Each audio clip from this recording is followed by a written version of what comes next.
Anyways, okay, I'm gonna keep it together for this. I'm not gonna get stressed out. I no longer have the funds to afford these bills. It's something so crazy about having hundreds of thousands of dollars one day and then the next day having nothing. But that's what's going on right now. Yo, what's up? It's your boy Jay Thrash. We back again with another one.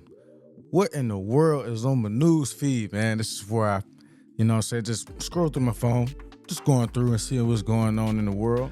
Be a lot going on. So just be wanting to check it out, react to it, give my different opinions. You know what I'm saying? Nothing major. I see somebody in my last video say, this sounds like poor people content. But good luck though.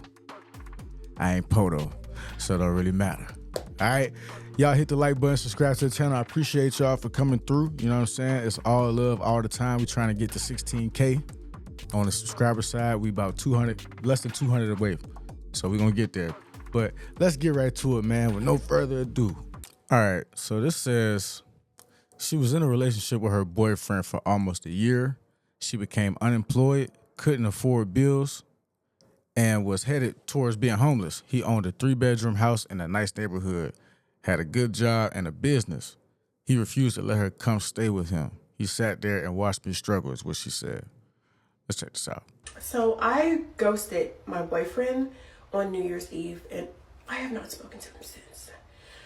Before I get into this, I just want to say that me and my boyfriend, we have been together for a year. Well, almost a year, 11 months, a year on February 2nd, we will have been together, okay? My boyfriend is also 34, grown man. He also is a homeowner, has a pretty good job, and also has a business that he's starting. So let's start there, right? So recently, obviously, like you all have known, I have become unemployed. And I have not been able to find a job. I have put in like 30 applications a day. I've got nothing, like barely even an interview. I've gone on 2 interviews.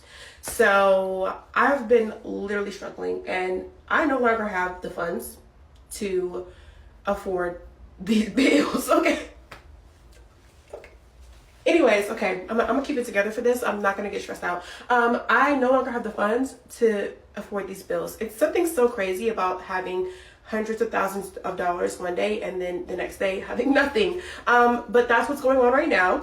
And so She went from having what to what? I am vulnerable with my man, and I go, hey, I'm gonna need to like stay with you for a little while I get myself together. Like, I don't have anything on the rent, and so I'm gonna need to move with you while I get myself together. Mind you, I said he has his own house, his own 3-bedroom apartment in a nice neighborhood. He also has a best friend. His best friend lives with him, mind you, and has been living with him for however many years that he's like lived there, almost the whole time he's lived there. And so I'm like, if his best friend can live with him, why not his girlfriend, you know? So I'm like, hey, I need a place to stay. Which honestly, in hindsight, I should have even have to ask for that. He knew I was struggling. He should have said, hey, let me take something off of your plate. Like, come stay with me so that you can breathe and get this. If he really cared about me, he would have said that, but he didn't. Do your family care about you? Like, do you have family that care about you though? Like, why was that automatically him? Like, after a year, this was automatically what he was supposed to take on? Like, that's a lot. I ain't gonna lie. And I'm gonna just keep watching. I already know y'all gonna be mad. He sat there and he watched me struggle, and then watched me get to the point where I was like, hey, I just need a break. Like, I'm literally so depressed. I'm losing my mind. I can't find anything. Can you please help me? And he said, no. He said, no. He said, no, you cannot live with me. Mind you, living with him is free. Doesn't cost him anything. He said, no. How do you know what it's costing that man? Clearly it's costing him something if he said no.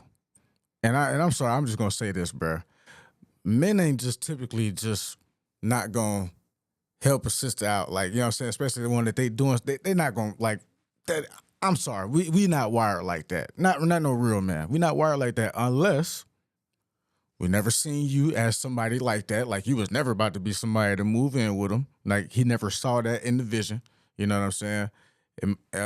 Or maybe he never seen it in the vision that fast, and he didn't want somebody coming into his house under these circumstances. It might seem forced to him. You know what I mean? Like, so I can't even be mad at somebody like saying no to that. But imagine men making these type of videos though. imagine we making these type of videos, bro. I can't live with him. At first, he goes, "Oh, I like that we have our own place." Somebody in the comments said it though. Said you would have never left that man's house. And this is a girl saying this. Shout out to Donna, because I was gonna say this too. He might have felt like you never was gonna leave, and it don't sound like you. It don't just sound like you was gonna leave. Also, I see somebody else said that she has a disabled child. So I hope that she put that in here too to say to the world, because it seemed like it was disclosed in the comments, but not on the video. To retreat to when we get into our arguments. And wrong answer. Number one, when we get into arguments, we never leave. Like, we stay in the same room and we continue to talk it out until we work it through, which I think is a really good habit that we have and a really good green flag that we have in our relationship. Yes, we get into arguments, so does everyone. Yes, do I lose my cool? I'm a woman, but I rein it back in and we figure it out, and nobody goes home. So that's a weird thing to say. We've never even done that. Second of all, that's like a problem to me, not a solution. When we get into arguments, we should not be leaving, because what happens when we get married? There is no way to go. We both live in the same house. So maybe that's not a good habit to start. I don't know. It don't sound like she got like family or friends though, because like you can still like go out and like have it's called having space. Like you can still go.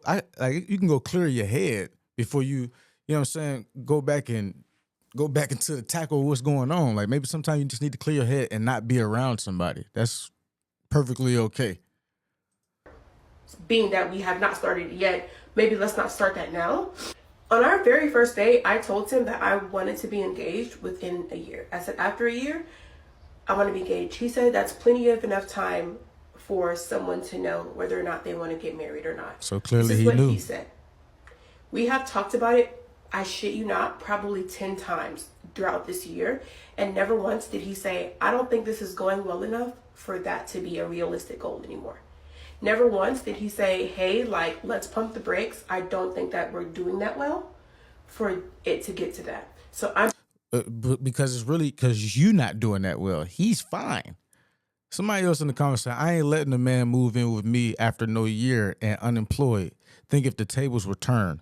Where is her family, her savings? He could have helped financially for sure, but I don't know about no moving in. What y'all think about that? Thinking we're doing well. We're on schedule. After a year or a year and a half, we'll probably get engaged. Then he goes, I don't think I want to live with someone again until I'm married to them. Which is some new boundary that he literally just made up, because he's never said that the whole time we've been together. You going unemployed probably helped that. It's not a good idea that you live with someone after you already got married to them, because what if you guys are not compatible to live together and you don't know that until after you're already married? Then what? She sounds like a... That's really dumb, actually. And so I'm like, okay, that's a completely new thing. But granted, it's been a year. We set our goal for a year. Are we going to get married? And he goes, no, that was your goal. Since when was this my goal? It was my goal, but like, I thought we were in agreement, because you never said that we weren't in agreement. Clearly, I made all this up in my head, and this was never a goal. I just thought it was a goal because I continuously talked about it, and he never said that it was unrealistic. As a matter of fact, he said the quite opposite. Shorty, I'm sorry. First of all, she said she went from making $100K to nothing. So you didn't have nothing saved up or nothing, huh? You know what I'm saying? This is your boyfriend. This ain't your lifeline. Like, he not your lifeline after like a year. I don't understand. Like, I'm really not understanding why she shows shocked at this actually being a thing like that happened to her. Just think if she had a brother. Think if she had her brother and her brother came to her with this type of story about a girl, and this was the girl's story. She gonna tell her brother no, don't do that. Do not do that. That don't sound like where her family at. Why she ain't, you know what I'm saying? Like, that don't make no sense to me. Like, none of this makes sense to me. Like, is this a skit? It was a realistic goal to have, and never once as we neared to the end of that year. And she compared herself to his friend. Like, that was kind of weird. Like, you just came around, shorty. You don't compare yourself to nobody's friend. Like, that's clearly been there. Like, you don't know the situation or nothing. Like, did he ever say, hey, I don't think we're close to being married? You should feel like y'all So not imagine close my though. surprise when he says, I don't think we're close to being married. We still have things to figure out. Because a couple of nights ago, I got super irritated at him and yelled at him and told him to leave my house. And apparently that's enough of a reason for him to be like, whoa, I don't want to marry her. All right. So yeah. And so I said, hey, I'm actually scared that I'm going to be homeless because I said, I'm actually thinking I'm going to be homeless because I don't have a job and these bills keep coming and I can't do it no more. I'm dead. See, so let's just, you by yourself? Because look, in the comments it say additional info. She also has a special needs child. I feel he wasn't taking her seriously and she caught on and she never met his family either. I'm trying to figure out where she figured out all this at though. Like where she figured that out at though. But either way, let's just say she don't got a child. Making $100,000, but you can't pay your own bills and it's just you? It's just you? Like you're a liability. Like you're not somebody who anybody should want to be with. You don't have no money management at all, and you look like you sound like you looking for a crutch. It's a hard no for most men. It should be. Out of resources. And I think I'm gonna end up, if you don't let me live with you, I'm gonna end up in my car, living in my car, something like being actually homeless. And he goes, well, plenty of millionaires have lived in their car before. He didn't lie, though. So I ghosted my boyfriend. And by the way, you didn't ghost somebody that wasn't interested in you. That's all I'm gonna say about that. Tell me what y'all think about that one in the comments. What?